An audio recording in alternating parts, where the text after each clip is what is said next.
So, today's game request comes courtesy of Lena in my Discord DMs, and that game in question is Climb a Mountain.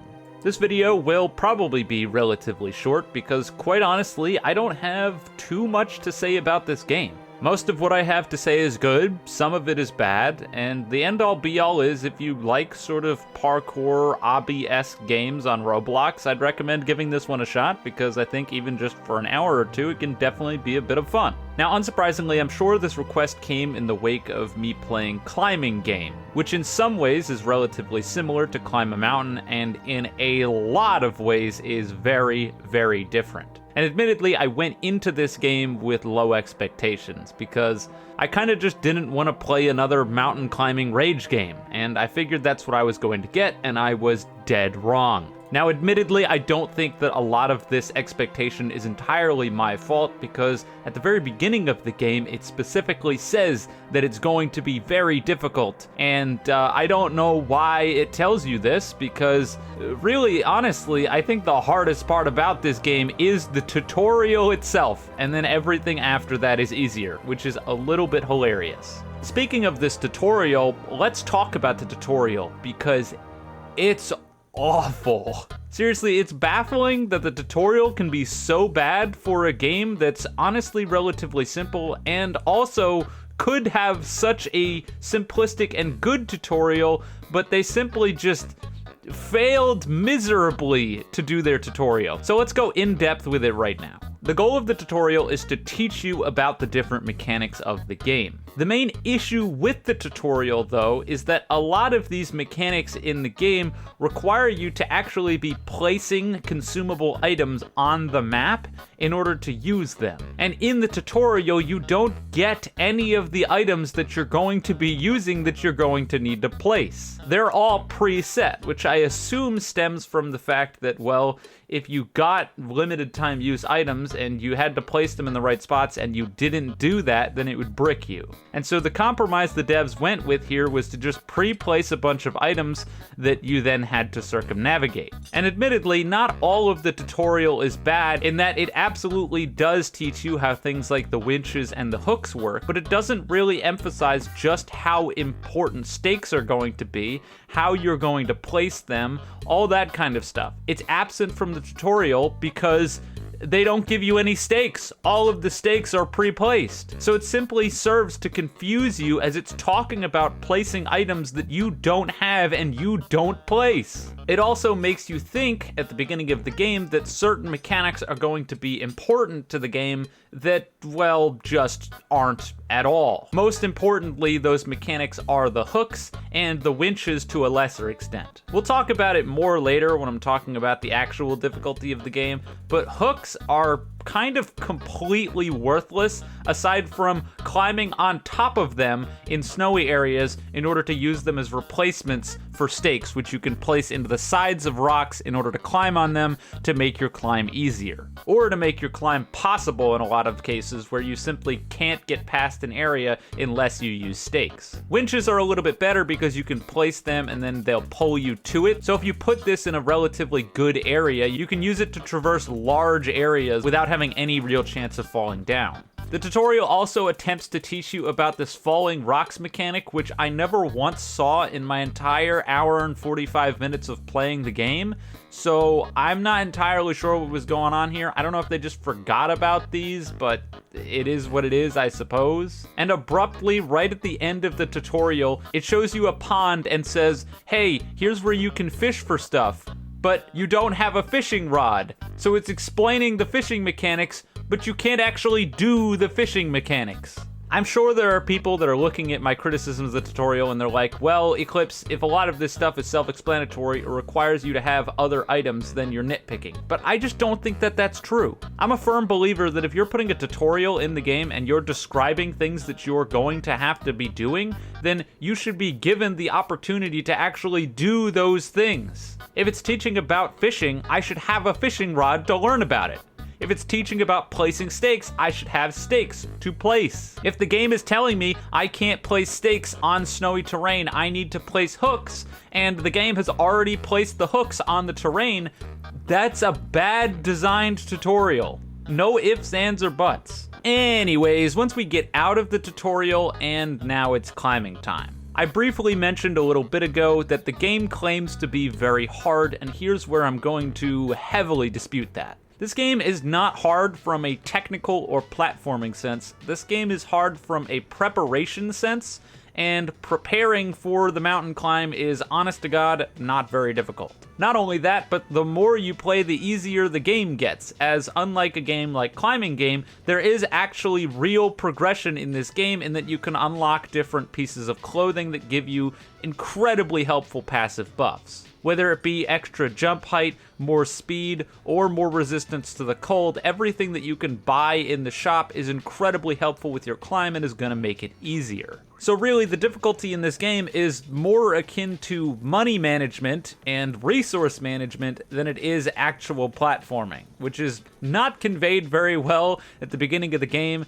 and I think that maybe they do think that the platforming's hard. Perhaps the platforming is hard for people who are just really bad at Roblox obby games and platformers, but for anyone halfway competent, this is not going to be a difficult game for you. But the preparation for the climb, at least in the early game, is the most important and interesting thing. It unfortunately falls off towards the end, and we'll get there, but let's talk the beginning. When you first start off, you only get $250. The default traversal items that are stakes, which you can place inside of rocks, like I said earlier, in order to climb up higher, are only $5 a pop, so you can get a lot of stakes, and they're a real good bang for your buck. Hooks are a fair bit more expensive than that, and winches are the most expensive by far. But these three things aren't the only things that you can buy in the shop. You're also able to buy food, which you can use to heal yourself, different items that can stave off the cold, which can be a real problem when you get higher up, causing constant tick damage that can kill you really quickly, along with the aforementioned clothing items that I mentioned earlier that you can use to give yourself buffs. All of these things have different price points on them, and some of them are admittedly more effective for the price than others. That said, because you start off with such a small amount of money, you need to be relatively sparing with what you buy. But the game doesn't just soft lock you if you use all your money, because the way that you gain money is based off of how far you get up the mountain before you decide to call it quits. And this is a really fun and interesting mechanic that I think they did a fantastic job with. Basically, when you start climbing the mountain, you're always going to have a flag. And when you place the flag down wherever you are, as long as it's 250 studs off the ground, you're going to get money which you can use to buy more items. So if push comes to shove and you're really getting stuck, or you just think that you need more items,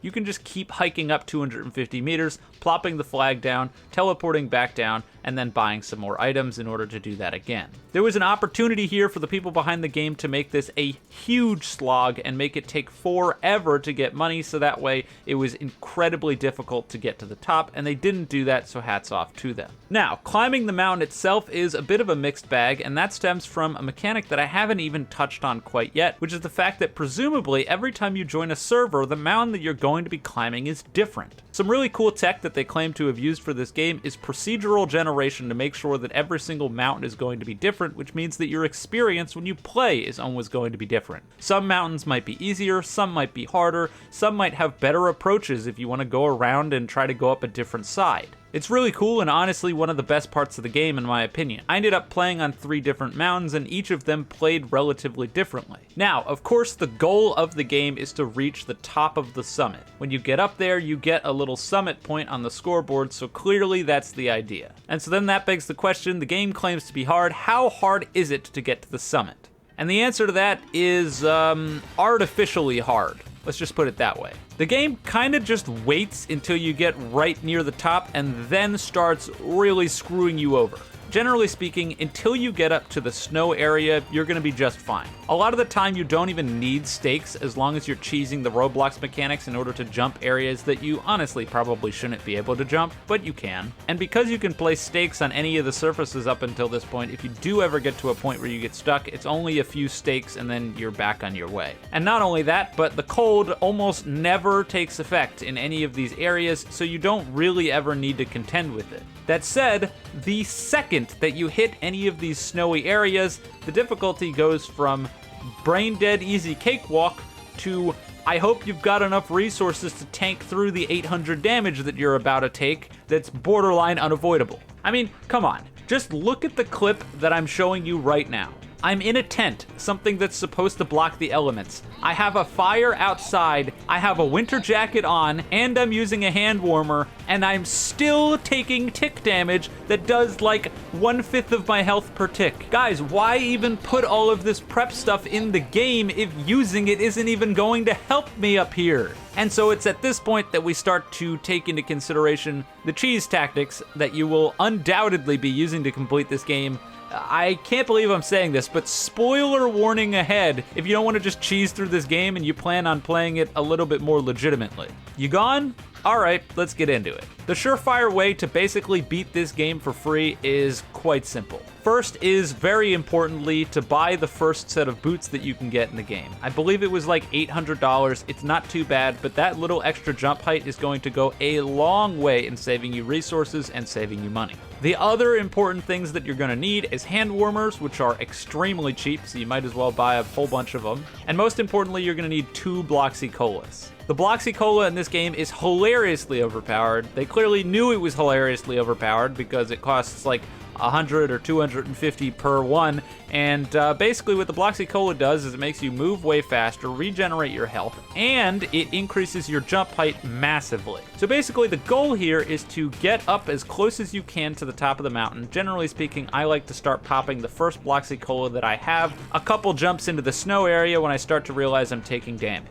It's also important to make sure that you've bought a couple of cheeseburgers so that way you can eat through the cold damage that you're inevitably going to take, and like I said, the hand warmers in order to offset the damage as well. And now you're pretty much done. Generally speaking, you've now got 60 seconds of incredibly high jumps that you can use to cheese over just about any possible obstacle. So when you combine the 1 minute of extra jumps and all of the other stuff that I mentioned, it's really not at all difficult to get to the top of the mountain. Once you've figured out how to do it once, it's child's play to do it again and again, regardless of the mountains. And to prove that point, I ended up swapping servers so that way I would end up on a completely new mountain that I'd never been on before, and I got to the top on my first attempt. Now let me just make this clear. The gameplay loop of burning through your resources correctly is fun, and there are definitely times, like this one time where I thought I was stuck, but then I realized that I could just place stakes and jump on them in order to gain a huge height advantage that ended up definitely making the difference. That's fun. The most fun thing about this game is when you're using its mechanics in order to get further. The problem is that a lot of the things that you can do just circumvent ever having to even use the mechanics. When I got towards the end of my play session, I had the realizations that like 90% of the time you never have to use stakes in order to get up to any of the areas up until the final area of the game.